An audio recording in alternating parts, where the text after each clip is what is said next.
Vamos a pasar esta noche, concluyamos el capítulo número 2 de este libro y yo estoy seguro que Dios nos va a hablar. La Universidad de la Sabiduría, vamos en la clase número 9 que se titula La sabiduría protege.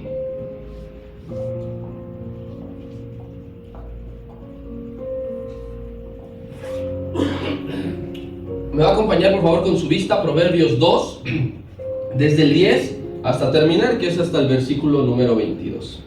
Proverbios 2, del 10 al 22. Dice así la palabra: Cuando la sabiduría entrare en tu corazón y la ciencia fuere grata a tu alma, la discreción te guardará, te preservará la inteligencia, para librarte del mal camino, de los hombres que hablan perversidades, que dejan los caminos derechos para andar por sendas tenebrosas, que se alegran haciendo el mal, que se huelgan en las perversidades del vicio, cuyas veredas son torcidas y torcidos sus caminos.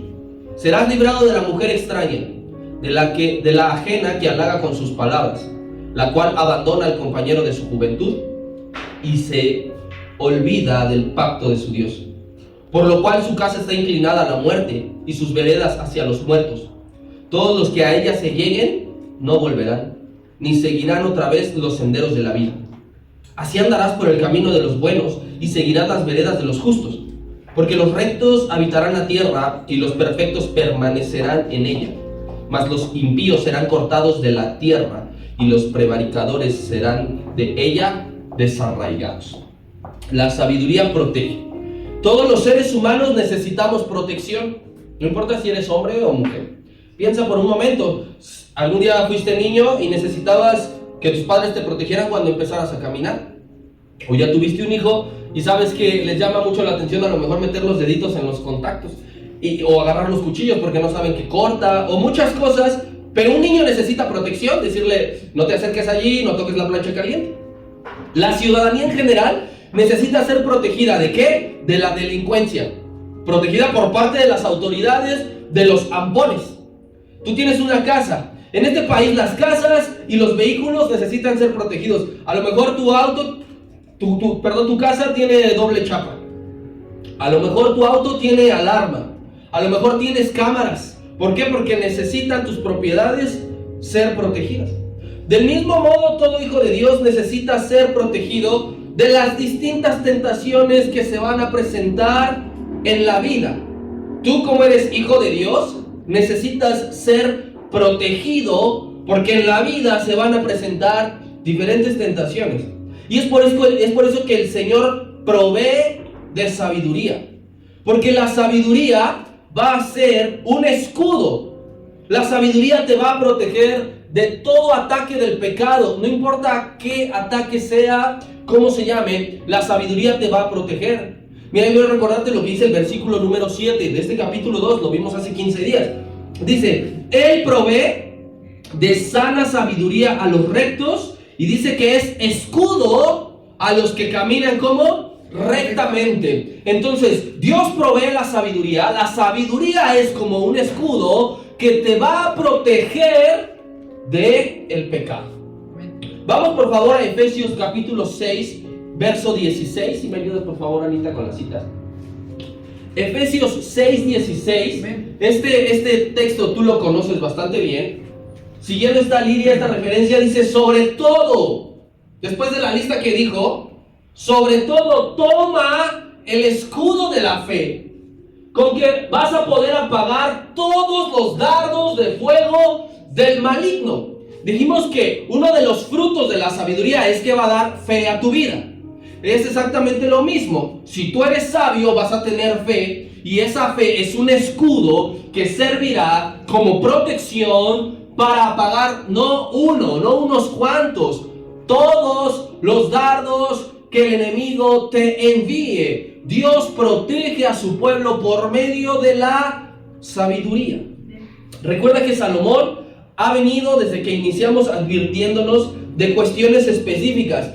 Él es muy concreto, y algo que me gustó de esta segunda parte del capítulo 2 que estamos viendo es que llama a las cosas por su nombre, no las disfraza. Él nos ha dicho: jóvenes, tengan mucho cuidado con el engañador. Cuando el pecado te quiera engañar, no consientas. Él nos ha dicho, ten cuidado del violento, de aquellos que disfrutan hacerle mal al inocente. Y Él ha dicho también, ten cuidado del codicioso que llena en sus casas de todos los despojos. Y en esta ocasión nos va a advertir de dos peligros más. Tenemos que seguir siendo advertidos. Dos peligros más. Peligro número 1, de los hombres perversos, que son de los versículos 12 al 15. Allí habla de los hombres perversos. Y la segunda advertencia es que quiere que los jóvenes y los hijos de Dios estemos prevenidos de algo que se llama adulterio. Y esto viene de los versos 16 hasta el 19. ¿Por qué hace esto ahora Salomón? ¿Por qué nos dice cuidado de aquellos hombres perversos? Cuidado de caer en adulterio. Porque Él está preocupado por los jóvenes. Pregunto en esta iglesia, ¿estamos preocupados por los jóvenes? Sí. Lo mismo hacía Salomón. Si tú tienes un joven en casa, te preocupas por él. Yo ya la veo venir. Ya la veo venir porque tú tienes que prevenir muchas cosas. Que viene la etapa de la rebeldía. Que viene la etapa de que te contestan. Que viene la etapa, todos hemos pasado. O nada más fui yo aquí un rebelde contestón, ¿verdad? Entonces, Salomón está diciendo, está preocupado por los jóvenes de que transiten por la vía del mal camino. Y esa vía, en esta ocasión, incluye vicios e involucrarse con la persona prohibida. Salomón está diciendo mucho cuidado con esos hombres perversos que aman el vicio y que se involucran con personas prohibidas. Porque ambos son caminos de muerte. Y Salomón lo que quiere es ayudarnos a no ir por ahí por medio de sus consejos. Amén. Vamos a comenzar escudriñando versos 10 y 11, que dice así, nuevamente lo leo. Cuando la sabiduría entrare en tu corazón y la ciencia fuere grata a tu alma, la discreción te guardará y te preservará la inteligencia. Si la sabiduría entra en tu corazón, mi hermano, si tú eres un hombre sabio, o si estás por ser sabio, la sabiduría no entra a tu corazón bajo un acto de forzamiento. Es decir, que no va a llegar nunca la sabiduría pateando la puerta de tu vida, que nunca la sabiduría va a romper un vidrio para poder entrar a tu corazón y tomar posesión de él. Sino aquí entendemos un poco a Salomón, que está hablando con fe. Está hablando con fe, diciendo, cuando la sabiduría entrare a tu corazón. Él ocupa la fe, dando por hecho que la sabiduría va a entrar a tu corazón. Y el lenguaje de fe aquí todos lo debemos hablar. De nuestra boca debe salir lenguaje de fe, creyendo. Salomón está creyendo, está imaginando y hablando un escenario ideal que consta de que el lector de sus proverbios entenderá y será consciente de la necesidad que hay de ser sabio. Entonces, yo voy a escribir y todo aquel que lo lea va a entender que es necesaria la sabiduría. En eso ocupa la fe Salomón. Y está diciendo, cuando ese hombre o esa mujer busque la sabiduría y cuando la sabiduría entre y posea su mente y su alma, aquí dice algo importante, le va a ser grato. Cuando la sabiduría entre a tu vida, te va a ser grato, porque la sabiduría, tener la sabiduría, estar dotado de sabiduría, no es una carga pesada. No es algo que lamentes, ay, es que aprendí a ser discreto. Ay, es que aprendí a ser inteligente, aprendí a ser conocedor. Es algo grato. Será, mi hermano, deleitoso a tu vida cuando tomes buenas decisiones. Sentirás alivio cuando veas que no te equivocaste. Será un alivio tremendo. Será algo que disfrutas. ¿Has comido algo hoy que disfrutas? No sé, has llegado cansado con el simple hecho de quitarte los zapatos y subirlos al sillón. Se siente un alivio. De esta manera se siente que tú tengas sabiduría dentro de tu ser. Y es que en realidad, estoy hablando con hombres espirituales, todo lo que involucra el reino de Dios a tu alma trae satisfacción. Orar trae satisfacción. Cantar a Dios trae satisfacción. Salir de la iglesia trae satisfacción. Haber cumplido, hecho mi servicio, haberle predicado a alguien, haber orado por alguien, todo eso, todo lo que involucra el reino de Dios trae satisfacción a tu vida de decir: estoy obedeciendo, estoy haciendo la voluntad de Dios. Mira cómo lo decía el salmista, Salmo 119, 103.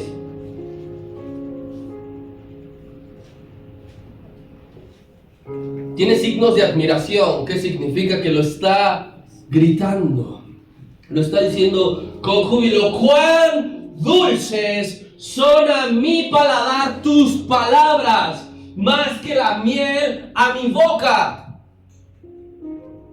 ¿Has probado algo dulce, algo deleitoso, algo que te gusta? Pues mejor se siente todavía la palabra de Dios en tu ser. Mejor se siente todavía el ser sabio. El ser humano tiende a atesorar cosas sin sentido. Niéguemelo. Todos tenemos cosas en un cajón que parecen valiosas, que no queremos acomodar. Parecen valiosas, pero solo estorban. Parecen valiosas, estorban y no queremos deshacernos de esas cosas. No sé, ¿alguien colecciona estampitas? Tu ropa que ya no usas, pero que no la quieres regalar, y solo te genera espacio. Zapatos que tú dices: ya en la vida no me los voy a poner nunca más, y no los sacamos porque pensamos que tienen un valor, pero en realidad estorban. Digo, si tienes una casa de 10 cuartos, pues ten los que tengas, pero ¿quién tiene aquí más de 2 cuartos? En el corazón sucede lo mismo. Atesoramos cosas inservibles que solo estorban el paso a la sabiduría. ¿Y sabe qué es lo peor? Que no queremos deshacernos de esas cosas. Rencores. ¿Sabes lo que es eso? ¿Has escuchado lo que es eso? El rencor es un estorbo en tu corazón que impide que la sabiduría tome posesión. ¿Por qué no puedo ser sabio? ¿Por qué? Porque no quieres deshacerte de la amargura. ¿Sabes lo que es la amargura? Sí. Entonces vamos atesorando cosas en el corazón que no te sirven y nada más te roban espacio. Y si tu corazón está lleno de cosas inservibles, la sabiduría dice: yo ahí no quepo, porque yo no voy a compartir el lugar con aquel recuerdo que no quieres soltar, con aquel pecado que no has confesado y que no quieres arrepentirte. Vuelvo cuando tu corazón esté vacío, para entonces sí tomar posesión. Tu corazón, mi corazón, debe estar gobernado por Cristo y su sabiduría. Cuando eso ocurre, te convierte Dios en una persona con las dos cualidades que vienen en versos 10 y 11: discreto e inteligente. Solamente hasta ese punto. Esas dos cualidades, discreción e inteligencia, te van a enseñar un sinfín de cosas en la vida, pequeñas y grandes. Y no tiene que ver con un sentido de espiritualidad que tú dices: estoy dimensionando y estoy viajando y cerré las manos y las levanté y sentí una electricidad de arriba abajo. Ser discreto y ser inteligente forma parte de la transformación que Dios trae a tu vida únicamente por medio de la sabiduría. Pero si en tu corazón no hay sabiduría, tú no vas a ser nunca discreto. Nunca. Entre esas grandes y pequeñas cosas que la discreción y la inteligencia te enseñan es, por ejemplo, saber cuándo tienes que hablar y cuándo tienes que callarte la boca. Normalmente identificamos que una persona es indiscreta cuando habla y habla y habla y no se da cuenta que no está en el lugar correcto para poderlo decir, que no está a la hora correcta ni con las personas correctas. Eso te lo da la discreción. Eso no te lo enseñan en la escuela. Eso no te lo enseñan tus padres. Eso proviene de Dios a través de la sabiduría. Yo pregunto, ¿de cuántos problemas nos libra refrenar la lengua? Muchos. Quería citar al apóstol Santiago, pero nos vamos a llevar todo, y hace no mucho lo vimos con el pastor. Pero el apóstol Santiago habla de que seamos tardos para hablar. ¿Cómo voy a ser tardo para hablar? Por discreción, por inteligente. El apóstol Santiago dice que todos ofendemos muchas veces, ¿sí o no? Sí. O nada más él y yo, nada más el apóstol y yo. Él dijo, todos ofendemos. No dijo, todos ofenden, todos ofendemos muchas veces. Con esta bocota hemos ofendido muchas veces. Ofender. Él dice que la lengua incendia un gran bosque. Y muchas otras cosas allí. Recuerda lo que dice Santiago capítulo 1 y Santiago capítulo 3 habla acerca de esto. Así que analiza tu caso personal. ¿Eres una persona discreta? Si no lo eres, es porque no hay sabiduría en tu corazón.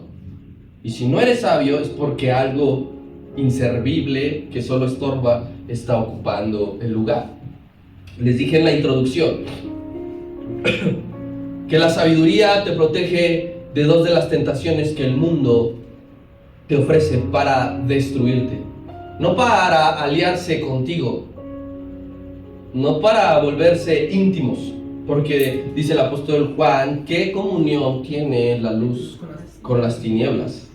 La sabiduría te protege de dos tentaciones. El número uno de los hombres perversos, versos 12 al 15. Para librarte del mal camino de los hombres que hablan perversidades, que dejan los caminos derechos para andar por sendas tenebrosas, que se alegran haciendo el mal, que se huelgan en las perversidades del vicio y cuyas veredas son torcidas y torcidos todos sus caminos. La sabiduría te va a proteger de todo esto que acabamos de leer. Lo primero que tenemos que tener claro es que allí viene un concepto que dice mal camino. Versículo número 2. Hay que tener claro que el mal camino no es algo subjetivo. Es decir, que no existen varias definiciones de lo que es mal, de lo que es ser un mal camino. No existen opiniones de lo que es ser el mal camino. No existen puntos de vista. ¿Qué sí puede ser algo subjetivo? Por ejemplo, el arte o la belleza. Una persona dice, ¿ya viste qué muchacho tan guapo? Y su amiguita lo ve y dice, ¿de dónde? De arriba abajo. Para una persona es guapísimo y para otra persona no, porque depende de los gustos de cada uno. Eso es algo subjetivo. El mal camino no es algo subjetivo, por más que el mundo diga lo contrario. ¿Por qué? La respuesta está en que el mal camino es definido por Dios. Dios es quien le da la definición a lo que es mal camino y a lo que no es mal camino. ¿Por qué? Porque es Dios.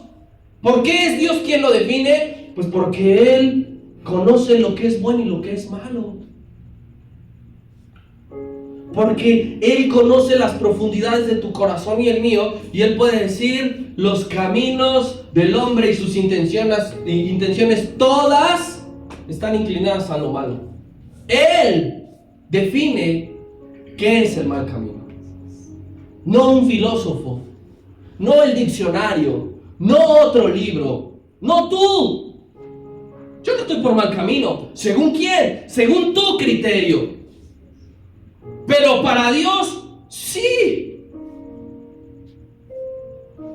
Y el criterio de Dios está escrito y descrito en la Biblia.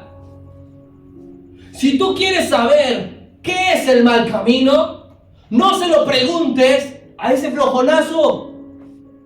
No se lo preguntes a ese rebelde.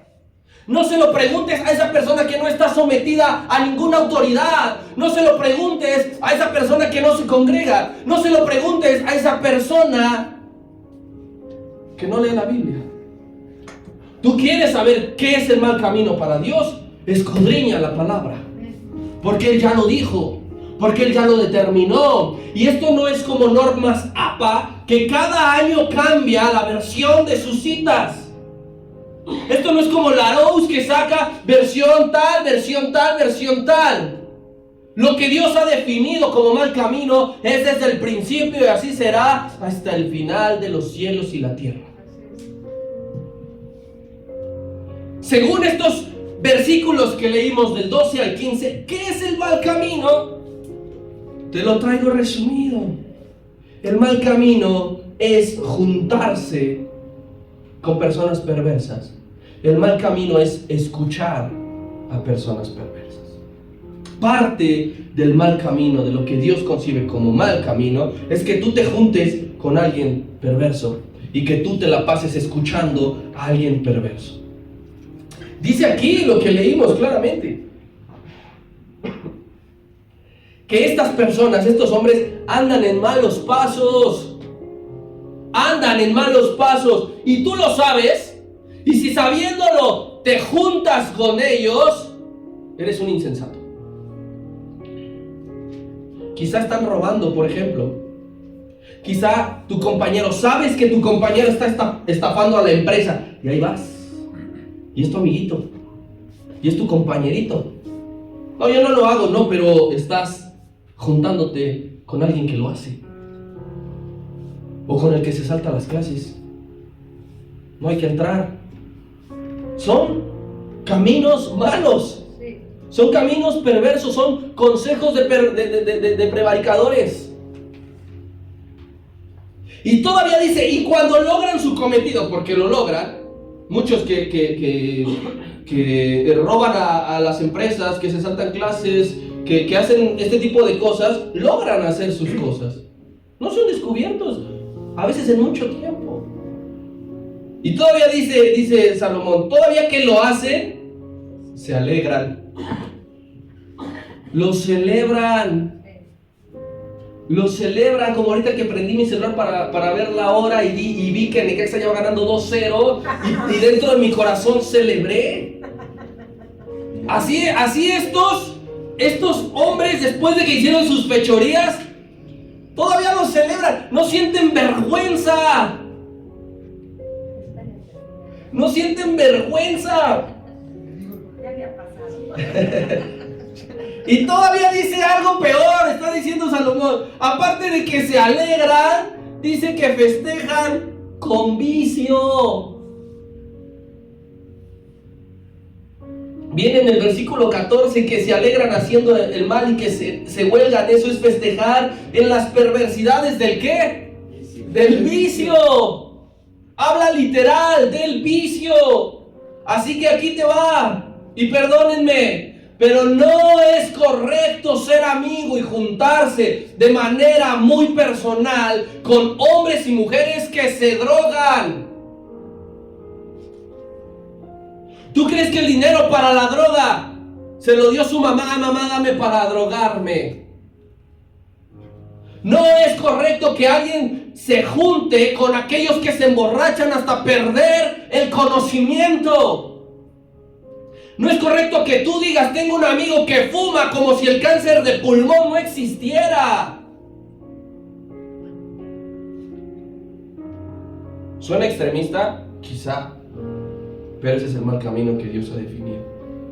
Cualquier reclamo es con Él. Yo nada más estoy tratando de hacerte entender lo que dice la Escritura. Así es. Sí, amén. Para estos hombres, cualquier día de la semana y cualquier pretexto es bueno para organizar una reunión donde todo esto se mueve. Y ahí vamos. Y lo sabemos. Y participamos. Yo te pregunto, ¿qué día es hoy? Viernes. ¿Cuánto alcohol crees que se consuma los viernes en este país? Y quincena. Y puente. Y ahí le vamos agregando, ¿no? Y el Necaxa ganando también, ¿no? Volvemos a decir. Muy bien. Imagínese cuánto alcohol se vende en este día. Nosotros aquí disfrutando de la palabra y hay prevaricadores allá festejando con vicio. Y eso es por mencionar los vicios más comunes. No estoy diciendo que son los únicos. Hay otros tipos de vicios que también son nocivos y hay que evitar ser partícipe de esto. Por ejemplo, con los que hablan con groserías y maledicencias. Y nos encanta juntarnos con aquellos que se saben la jerga barroca de arriba abajo y que tienen un lenguaje de la época de las ficheras, pero ya estamos. Y no nos sentimos incómodos. Preocúpate si alguien está haciendo comentarios de doble sentido, si alguien está ocupando el lenguaje vulgar y tú estás allí como si nada. Estás siendo partícipe de los hombres perversos. ¿O qué tal de aquellos a los que les gusta gastar el dinero sin miramientos porque lo que más les importa es verse bien y vestir a la moda? Eso también es un vicio. Ese también es un vicio que destruye y que te deja sin nada. Sí. Entonces, y tú conocerás muchos más vicios. Bien, no podemos juntarnos y no debemos juntarnos con ninguna clase de persona que no sea sabio y que practique estas cosas. Si a ti te gusta estar más en compañía de los perversos que con los hermanos de la iglesia y en la iglesia misma, no eres sabio. Es que en la iglesia son bien hipócritas y me dirás que con los que te juntas no lo son. Y me dirás que todos con los que tú hablas y que pasas más tiempo son Pablo Neruda y te hacen reflexionar y pensar y nos sentamos a filosofar. Otro, si tú gastas más dinero en algún tipo de vicio que en tu formación espiritual, tienes problemas y graves. ¿Cuándo fue la última vez que tú compraste un libro de contenido cristiano, aparte de la Biblia, para aprender un poco más? Pasas por la Biblia, por una librería cristiana y dices, esa Biblia está bien padre, forro en piel, letra grande, subrayada en rojo, está padrísima. ¿Cuánto cuesta? 1,200, gracias. Pero son los mismos 1,200 que vas y dejas a otro lado sin ningún tipo de dolor. Si tú gastas más en tus vicios que en tu formación espiritual, no eres sabio. Aquí va otra. El yugo desigual aplica también en las compañías. No nada más cuando te casas con un inconverso, no nada más cuando andas con una inconversa. Cuando te juntas con alguien en demasía que no cree lo mismo que tú, estás en yugo desigual. No, es que el Señor les predicaba a los fariseos, a las prostitutas, sí, pero estaba más con sus discípulos, ¿no? Primera carta de Corintios, capítulo 5, verso 11.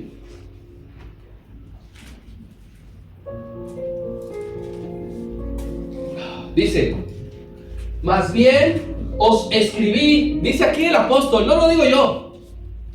Tú valoras y concibes al apóstol Pablo como uno de los grandes héroes de la fe, a mí no, pero él lo está diciendo.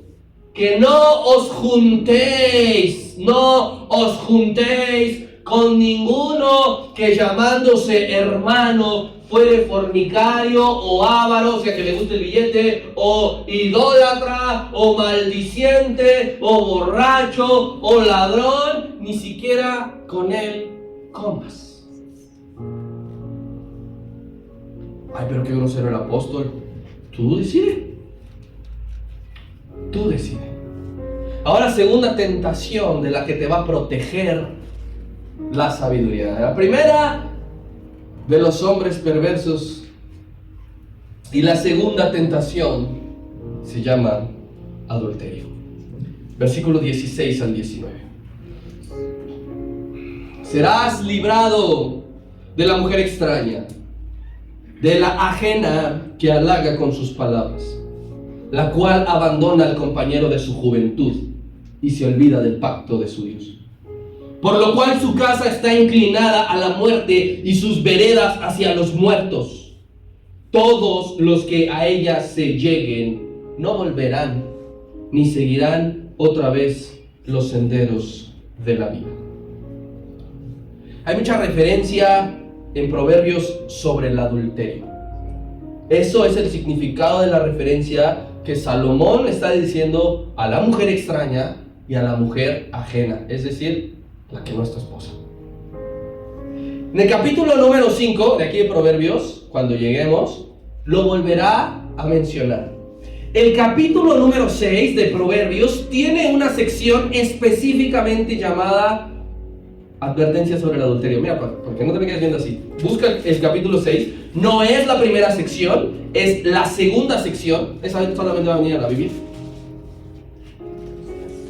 Arribita del versículo 20, capítulo 6, versículo 20, ¿qué dice? Léamelo fuerte, por favor. Amonestación es contra el adulterio. El capítulo número 7 de Proverbios también hace referencia del adulterio. Y cuando pensamos que en la primera sección, que recuerda que es del 1 al 9, haya acabado de mencionar al adulterio, no. En el capítulo 22 nos vuelve a decir: jóvenes, no se olviden que está prohibido allegarse a la mujer ajena. Entonces, es que veremos este tema bastante seguido para que no nos aburramos, para que no lo menospreciemos, sino preguntarnos por qué es tan reiterativo otra vez el rey Salomón. Y yo lo entiendo así, porque es uno de los pecados más fuertes y más destructivos que existen. Yo sé que para Dios no hay una escala de que un pecado es blanco o es un pecado negro. Pero mira que si tú en tu trabajo dijiste: híjole, voy a llegar tarde porque me levanté tarde y voy a decir que me agarró una manifestación, yo te aseguro que no tiene el mismo peso espiritual que si un casado engaña a su esposa. A eso me refiero. ¿Qué es el adulterio? En términos, hago esta aclaración, en términos de consumación, ¿qué es el adulterio? ¿Por qué? ¿Por qué digo esto? Porque hay un tipo de adulterio que es en el corazón, que involucra la mirada y los deseos, de esa que habló el maestro en Mateo capítulo 5. Pero no es la cuestión aquí, porque tú te das cuenta que no quedó únicamente en una vista, sino que está diciendo: todos los que se alleguen a ella morirán. ¿Qué se refiere? Consumación. Entonces, en términos de consumación, para Dios, no para mí, para Dios, el adulterio es la relación sexual ilícita entre un casado y una persona que no es su cónyuge. Ilícita. Hago la aclaración de ese término, que para Dios el adulterio es ilícito, porque tristemente en este país el adulterio dejó de ser considerado un delito. Año 2011, la Cámara de Diputados y Senadores votaron en su mayoría para que el adulterio dejase de ser considerado un delito, como si fuera robar o matar. Antes lo era. Es decir, que si engañabas a tu esposo o a tu esposa, no nada más pecabas contra Dios, ibas ¿a dónde? A la cárcel. A partir de 2011 ya no. Entonces, para Dios sigue siendo ilícito, para la ley no, para los gobiernos no. Pero a mí qué me importa lo que opine un gobierno que va en contra de lo que Dios ha establecido. Si para Dios lo es, entonces tú y yo debemos regirnos por lo que para Dios es y por lo que considera la Biblia adulterio. En el sentido que Salomón le está dando aquí, parece hablar únicamente de un hombre hacia una mujer. Pero mujeres no se salvan. La advertencia también es a la inversa. Que el adulterio también se puede dar de una mujer hacia un hombre. Dicho de manera clara, para el Hijo de Dios, no para el vecino inconverso, para el Hijo de Dios, cualquier hombre o cualquier mujer casada es intocable. Para el Hijo de Dios. Si tú vas a tu oficina, a la oficina donde trabajas y dices esto, ¿sabes qué van a decir? Se van a reír y se van a burlar. Pero para el Hijo de Dios esto no es objeto de burla. Séptimo mandamiento. Por favor, Anita, Éxodo 24:14. Séptimo mandamiento, simple y sencillo. 20:14.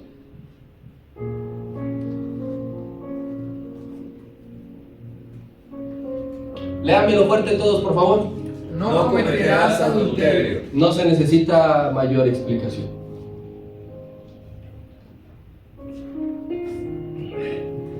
Esto entra ya en la clasificación de prójimo a prójimo. Los primeros 4 recuerda que tienen que ver directamente de Dios con el hombre. Y del 5 al 10, esos siguientes 6, tienen que ver directamente del hombre hacia el hombre, pero no queda de fuera Dios. Es decir, que este mandato es de prójimo a prójimo, lo que indica que si alguien falla, no está amando a su prójimo. Pecas contra Dios y pecas contra tu hermano. Y el Señor Jesucristo, Mateo 19, no vamos a ir para allá, lo dijo en otras palabras: lo que ocupan los pastores cuando sellan el casamiento del matrimonio. Lo que Dios juntó, No lo sé. No, así para el hombre. esas son palabras del Señor Jesucristo. No es del pastor, no es del padrecito de la esquina. El Señor Jesucristo claramente dijo que lo que Dios juntó, no lo separe el adulterio.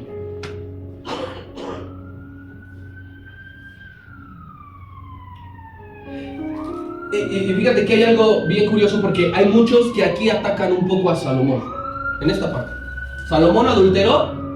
Sí. Sí, y no una vez. Pero aquí hay que nosotros ser sabios, mi hermano. Aquí nosotros tenemos que ser sabios, porque usted tiene que tomar lo bueno de Salomón y desechar lo malo. Si Salomón dice que Dios le reveló que no te allegues a la mujer ajena, y él lo hizo, no imite su comportamiento, obedece lo que Dios le reveló, para que no nos vayamos por las ramas. La advertencia es esta: el mal quiere apropiarse de lo que deseas y de lo que sientes.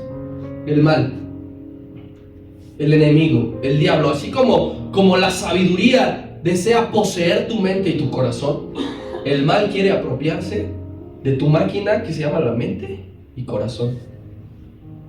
El mal te quiere confundir. Y el mal, ojo con esto, quiere hacerte creer que la saciedad de tus necesidades biológicas se encuentran en una persona que no es tu cónyuge. El enemigo va a venir y te va a decir: hazlo y verás cómo vas a estar satisfecho. Hazlo y verás que no te vas a arrepentir. Prueba y luego me dices. Y entonces viene una lucha a tus deseos y a tus necesidades biológicas, porque aquí en este auditorio, los que nos ven y todos los del mundo tenemos necesidades biológicas. Y el enemigo sabe eso. ¿Y qué dice el enemigo? Sobres. Allí. Entonces el engaño está en que te hace creer que vas a estar satisfecho si lo haces.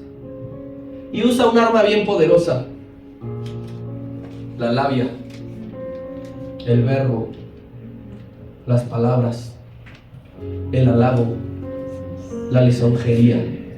A través de todo esto, convencen.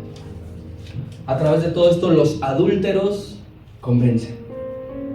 Es la misma estrategia que ocupan los hombres perversos. Mira, si te regresas al versículo número 12, dice: para librarte del mal camino de los hombres que hablan.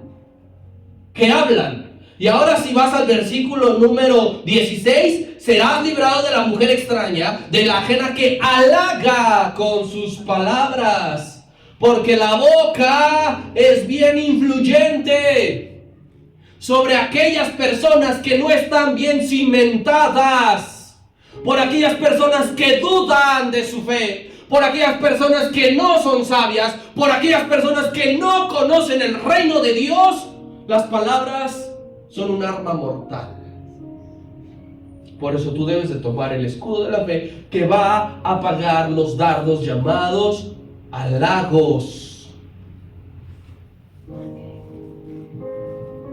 Cuidado, ¿qué estás diciendo? Todos los de aquí.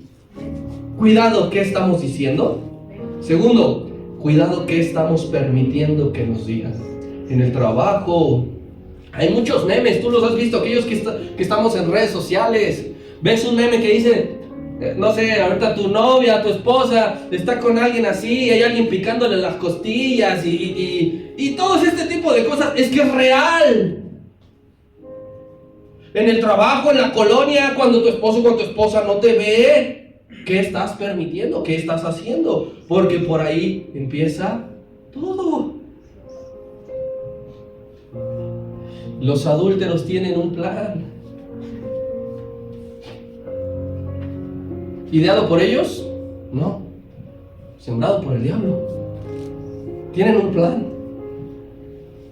Y esto, mis hermanos, no es ajeno a los cristianos. Esta tentación también ataca a los cristianos. Y la Biblia menciona 2 casos de megasiervos. Te voy avisando. Megasiervos, de los que los tenemos hasta acá. Y que los ocupamos muchas veces y hacemos referencias. 2 megasiervos con distinta manera de tratar a la tentación del adulterio.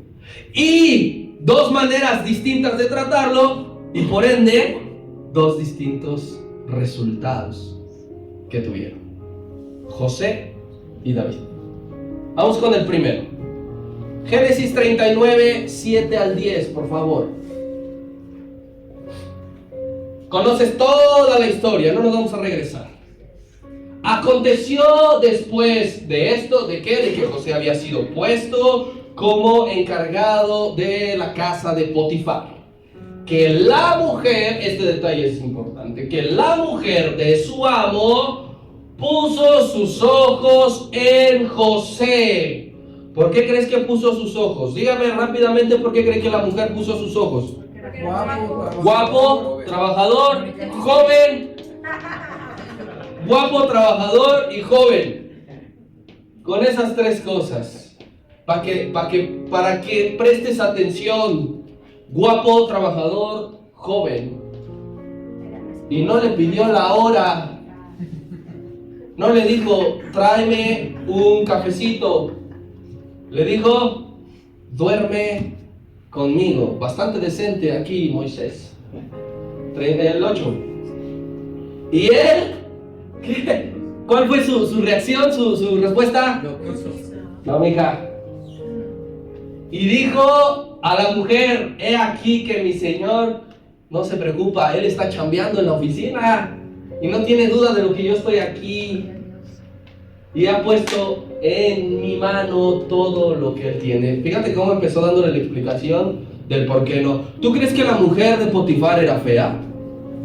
¿Tú crees que la mujer de Potifar se vestía mal, se arreglaba mal? Aquí le está diciendo, no es porque no seas atractiva, no es por ti, es por mí. El 9, no hay otro mayor aquí que yo en esta casa, y ninguna cosa me he reservado, sino solo a ti. Por cuanto tú eres su mujer, recuérdalo, estás casada. ¿Cómo pues haría yo este grande mal y pecaría no contra Potifar, no contra mí? ¿Contra quién? ¿Contra Dios? Hablando ella a José cada día, y mira su respuesta, no escuchándola a él para acostarse al lado de ella y para estar con ella. El acoso no fue una vez, el acoso no fueron 2. En un día, ¿cuántas veces lo habrá acosado? Imagínate al día siguiente el pobre José diciendo, otra vez me voy a tener que chutar las insinuaciones de esta mujer. Imagínate a José en su cámara secreta todos los días orando, diciéndole a Dios, dame fuerzas. En su caso, José resistió la tentación de parte de la mujer. Por eso es que te digo que también a la inversa sucede. El adulterio nació de parte de la mujer, no de José. Fue sumamente difícil para José. No creas que lo hizo con una mano en la cintura, su negación, porque la oportunidad estaba. Pero ¿sabes por qué salió bien librado? Porque más atrás nos dice que José era un hombre lleno de sabiduría. ¿Cómo puedes vencer el adulterio? con sabiduría. Y dice que no escuchó lo que le decía. No sé si decía, no, soy de palo, tengo que hacer pescado. No sé. La noticia es esta. El pecado se puede vencer. Amén. Gloria a Dios. Amén. Pero no en tus fuerzas, Amén. en las de Dios. Amén. Así que tienes que elegir sabiamente y no eróticamente. Ahí está la respuesta. Ve más allá de lo que la vista humana puede observar. Ve más allá. No elijas por erotismo, elige por sabiduría. Eso hizo José. Segundo caso. Vamos por favor a segundo libro de Samuel, capítulo 11, verso 1 al 4.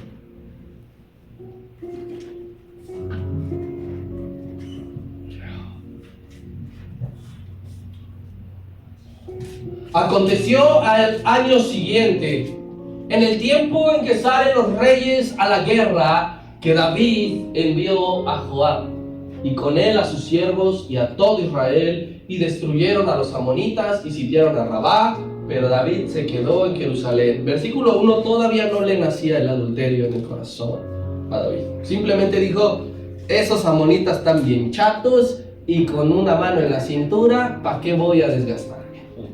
Y sucedió un día en que había guerra. Al caer la tarde, ponga usted como eso de las 5 o 6 de la tarde, que David se levantó, estaba de flojonazo de su cama, y entonces aquí ocurrió la cuestión.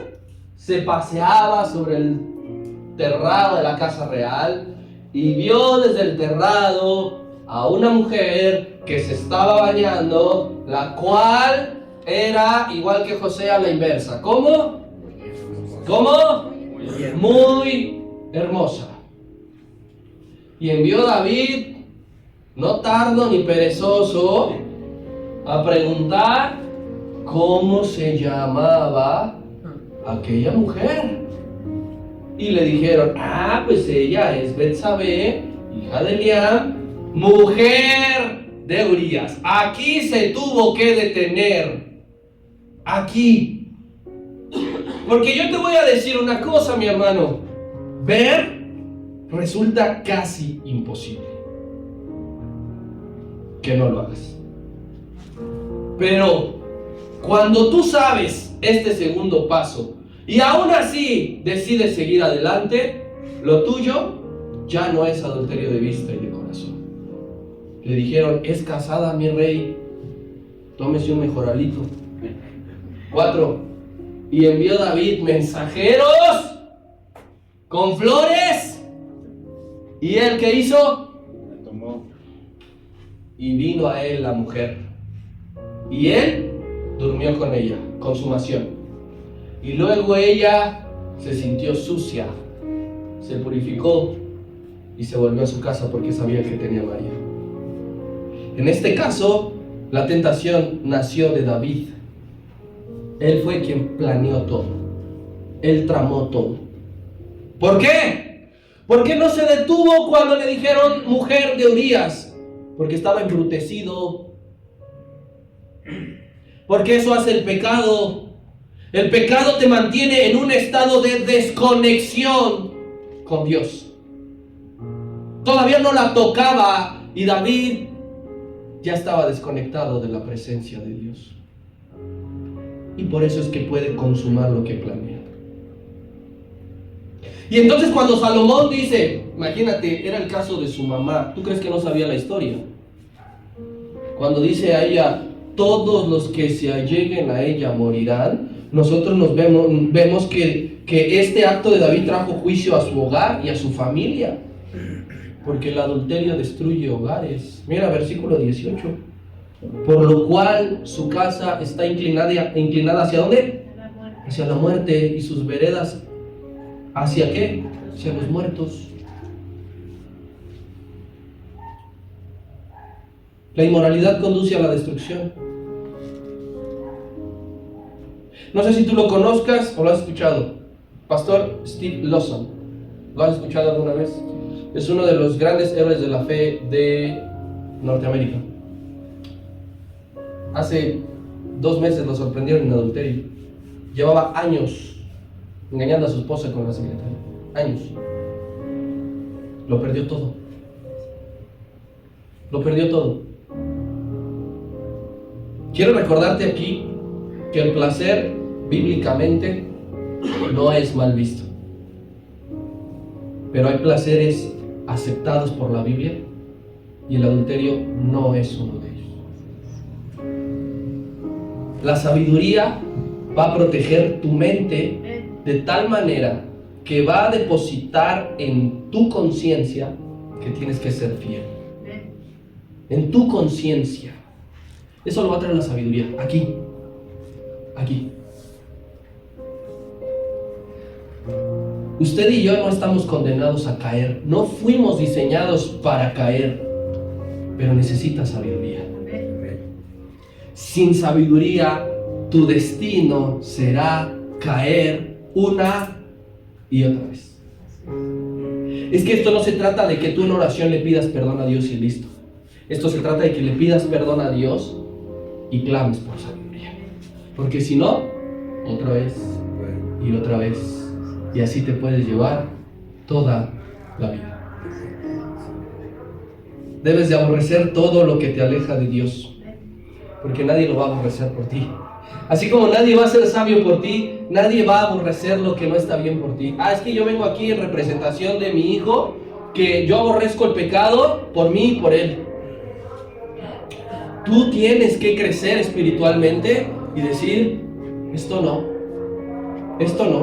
Para que aborrezcas lo que Dios aborrece, necesitas, nuevamente te lo digo, sabiduría.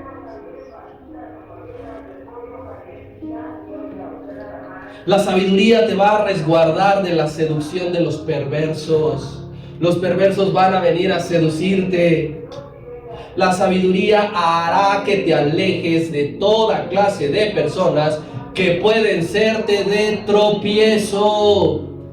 Es que de repente esto, es que de repente aquí, es que de repente allá, porque ya pediste por sabiduría y la has estado buscando y te quedas sin trabajo. Puede ser que tu trabajo sea fuente de pecado. Puede ser que esa amistad que ya no te habla era fuente de pecado. Pediste sabiduría, ¿no? Aguántate. No corras peligros innecesarios. Estos son peligros innecesarios. No tienes por qué vivirlos. Diferente a una persecución. Tenemos que vivirla. Pero este tipo de cosas son innecesarias. No vayamos para allá.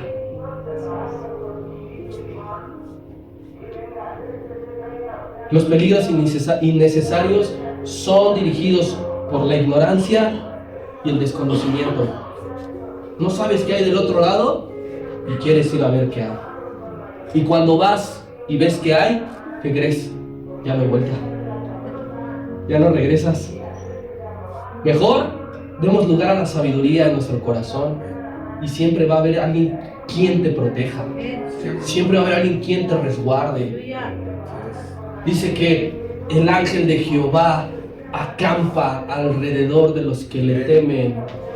Siempre va a haber alguien ahuyentando los demonios, que se llame como se llame.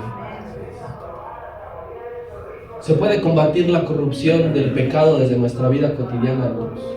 Se puede. No es algo que esté lejos de ti, de tu vida. Con tu vida puedes combatir el pecado. Tan solo hay que entregar nuestra vida en las manos de aquel que sabe más que